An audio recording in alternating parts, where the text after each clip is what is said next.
Does this look familiar? Well, that's where we're starting off today. Well, at least that's where I'm starting this vlog off at. So far, the dogs that were here last time aren't trying to attack me, so that's nice. Oh, wait a minute. I spoke too soon about the dog. Alright.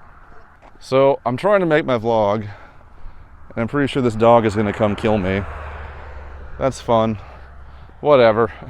I'm gonna vlog. I'm on my old camera, my DJI, trying to see what the quality is like, if maybe it's gonna be too high quality for what I'm doing with this vlog, but whatever. Anyhow, first off, let's talk about that last video that I posted, the one about the analysis, the analysis, if you will. I was really surprised with that video because I just wanted to go post something and talk about my thoughts on it, because that song was living rent-free in my head pretty much 24/7. And I was just really like, man, it's not just an addictive song. Why is it even more addictive than songs in the past? And I really want to talk about it. And so as a result, I think it's 8 days later, and it's already got 10,000 views. I'm just like, holy man, you know, that really surprised me. I've had a whole bunch of subscribers now. I think it tripled my subscriber count. So hello, welcome if you're part of that crew. Glad to have you here. But yeah, that really surprised me. This is kind of more of what I do. I like doing Let's Plays on my other channel, and then I like doing vlogs where I talk about random stuff on this channel. So if that's something you're interested in, please hang out and talk, I guess, and all of that. Mostly just want to talk about things and chronicle stuff I like last night. So one of the reasons that I really wanted to get out today and go walking is that my legs have just not been, I haven't been keeping up with them very well. As far as I know, there's nothing wrong with them. It's just they're probably starting to slightly atrophy because I work from home, and then my hobbies are also computers and things where you sit down, and so that's the thing. But last night I went to a concert for the first time in at least a year at the Amsterdam Beer Hall in Minneapolis, or St. Paul, and went and saw Xandria, who opened for Windrose. And Xandria is a band I've liked for a few years now. I think they're really cool. They're German symphonic metal with clean operatic vocals, you would say. They're kind of like Nightwish. I think it's fair to say they were probably inspired or at least influenced by Nightwish. And that's cool. It makes me think of if you took all of the high-paced kind of sounds or songs from Nightwish and just had that part of them. That's kind of what Xandria feels like to me. They have some slow stuff too, but it's mostly higher energy. And so yeah, Maggie and I went to that, and that was a lot of fun. And we got there just before, a few minutes before the doors opened, so we had to wait in line. And that was fun. And we were talking to this guy who's also in a band, and his name is also Zach. And that was kind of fun because we were talking for a while until we got in the door, and I'm like, hey, I'm going to add you on Discord or whatever. I'm Zach, by the way. And he's like, oh, my name's Zach too. I'm like, oh, that's cool. And then the guy behind us is like, hey, my name's also Zach. And I'm like, whoa, that's crazy. There's three of us. So that was kind of fun. But yeah, he was a really cool guy. His band, I think it's okay to plug it, but they play around Minneapolis, St. Paul. They're called Ageless. He said they're not doing a whole lot right now because the pandemic kind of knocked them out, but they're trying to still do more stuff. So I was talking to him today on Discord. I was trying to get a Bandcamp or SoundCloud link to go check it out. Sounded cool. It was death metal, power metal mix kind of vibe. And I'm like, that's cool because I want to write symphonic metal and things like that. So we were talking about guitars, or we were talking about music and things like that. And that was a lot of fun. So yeah, I went there to go see Xandria, mostly. And I hadn't heard of Windrose before, but somebody else told me, you've heard of them. You just don't know their band. And I'm like, okay. But he was right. They do the song Diggy Diggy Hole. And they dress up like dwarves, and that's pretty cool. So Xandria opened, and that was just killer. We were about 15 feet from the stage, just checking them out, having a great time. And yeah, the singer for Xandria is in my top 5 of favorite vocalists. She's really cool. Her name is Amber.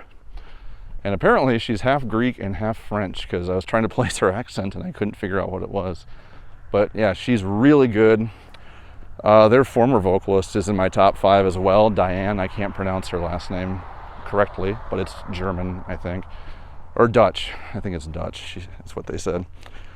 Wikipedia. And yeah, so that was a lot of fun. And the thing is that Maggie's like 5'5" or 5'8" or something. She's not very tall. And so of course everybody else at concerts are always really tall, but what Windrose did was really cool. Was they had boxes they put out on the stage so they could go stand on those. So no matter how tall you were, they stood really far or really high up over the crowd.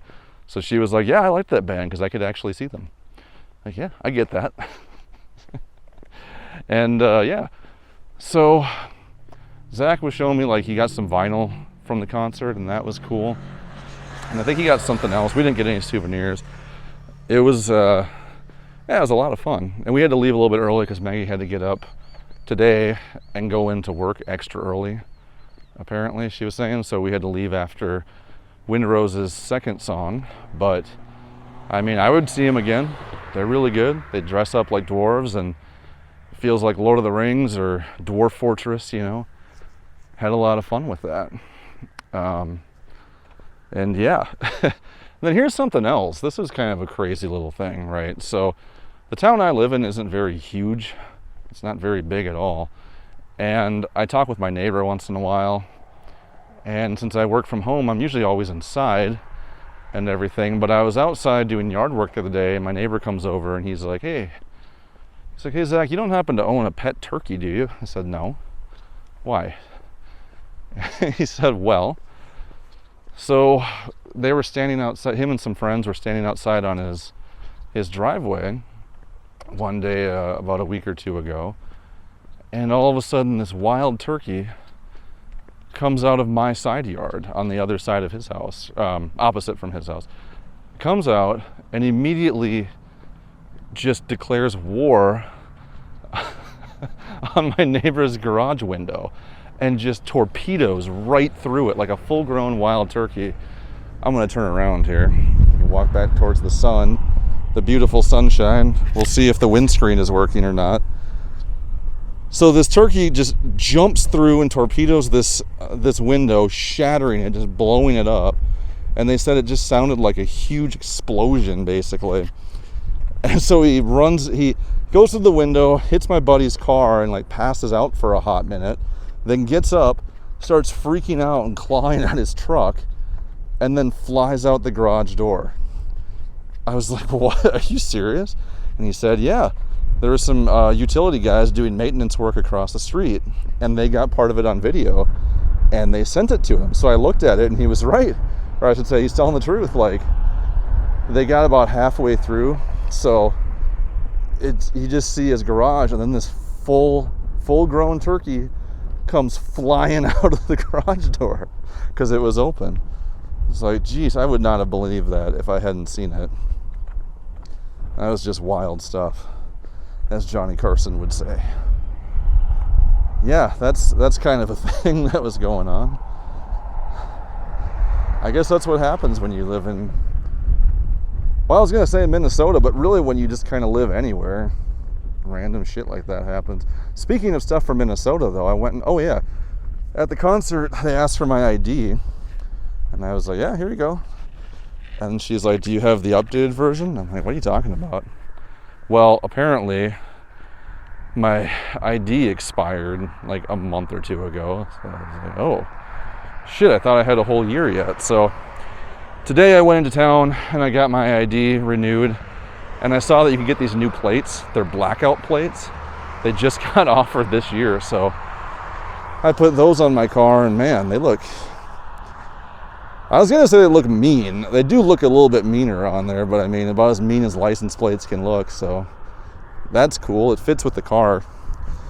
But now my car only has a two-tone. It's black interior with silver, and now the plates are black. So I got to find something else. I got to find a third tone to make it more of a palette, because the old license plates were white, so I gotta find something out for that. But yeah, give a little view of what's going on around here. You know, Minnesota has a lot of trees and a lot of hills and lakes. I think we're at, is it 13,000 lakes or something like that? But the area that I'm at right now, it's just farmland on this path. But there's also these trees, and so this is something I was going to talk about too. Maybe somebody else has noticed this, but I just went and spun around here, right? So wherever you look, there's always like a wall of trees. And of course that's an illusion, because if you look from Google Maps, look from above, it clearly isn't a circle, but it always feels like a circle. And it's always made me think that it's kind of like video game design, where it's an illusion to help create a sense of that you're not just on some flat plane that goes infinitesimally out towards the ether. Is that a word, infinitesimally? Did I use it right? And so when I'm walking around like this, and how it always just feels like a giant circle, it makes me think of the same thing. It makes me feel like, oh, if life really is a simulation or something, this was a trick that they use just like our video game designers use to make it feel like it isn't just some, like the 13th Floor, that movie, where if you drive far enough, you just see the edge of reality, right? And I'm not saying flat Earth or something like that. I'm just saying if we lived in the simulation, this makes me think of, oh, it would make it feel like it's the draw distance, right? You don't have to, well, it's not like the draw distance, that would be like fog related things, but it makes it feel like there's a border, like an addition to the skybox kind of deal. And I just feel like one day, if it is a simulation, like one of the developers is gonna be like, yeah, well, we use the same techniques that the earthly ones did, the earthly game devs used. I mean, it's not so far off. It accomplishes the same thing. When you're walking around, it makes it feel like you are enclosed in this game area, and not just in some weird infinite plane or something. You know, I'm not saying that's the case. I've always kind of thought, always since a few years ago, like 10 years ago.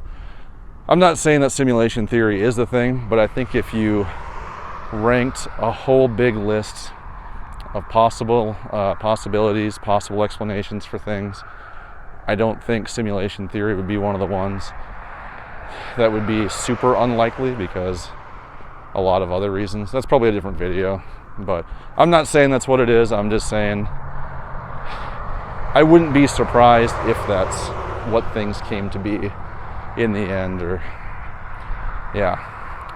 On another note, I'm going to finish this up here with this, is I'm still experimenting with Link's Awakening. I'm trying to do something different every time I record, and I'm recording about 4 or 5 episodes each time, so you'll probably see a difference in my approach every, I don't know, 3-4 episodes, I guess. But I know I've got a lower voice, so I'm trying to get that mixed in the better way, and I think my microphone might be too high quality. Maybe it's like a C214, so it's a pretty good studio quality mic, and I think it's maybe too high quality for the feel that I want to have. I don't want it to feel like a podcast. I want it to feel like somebody's, you know, sitting on the couch with you, playing games with you, or playing games at the same time, like you're over at a buddy's place and you're playing games. That's the vibe. And if it's a podcast kind of sound, it's not what I'm going for. So I'm going to keep messing around with that. I've been trying to do different EQ situations and anything, but if anybody has any advice, that'd be cool. I'm pretty into mixing and producing, but it's just finding the right flavor, you know. And I'm really enjoying it. There's another thing I'm thinking about doing for some Let's Plays. I got the PlayStation VR 2, and I'm considering maybe doing a Let's Play of that. I got the Horizon Pack-In with it, and it's really, really, really cool, and it's slow paced, so it doesn't make you motion sick or anything. But I know when you're in VR, it's a lot different than when you're watching VR. And so I might experiment with that, check that out, do kind of a blind run through, because I'm maybe about 2 hours in. And it would be great because my controllers only last for an hour or so. because they're rechargeable, they're wireless. So might give that a shot, see what's going on. Can you see anything with this? I don't know if the sunlight is making everything else dark. It's hard to tell. But this vlog is getting pretty long, so hope everyone's doing okay, having a good day. Gonna get some views of the sky here. Clouds like that always remind me of Gygus from Earthbound. Those clouds are probably screaming about how it hurts, even though they've been trying to destroy civilization and existence for how many years? Damn clouds.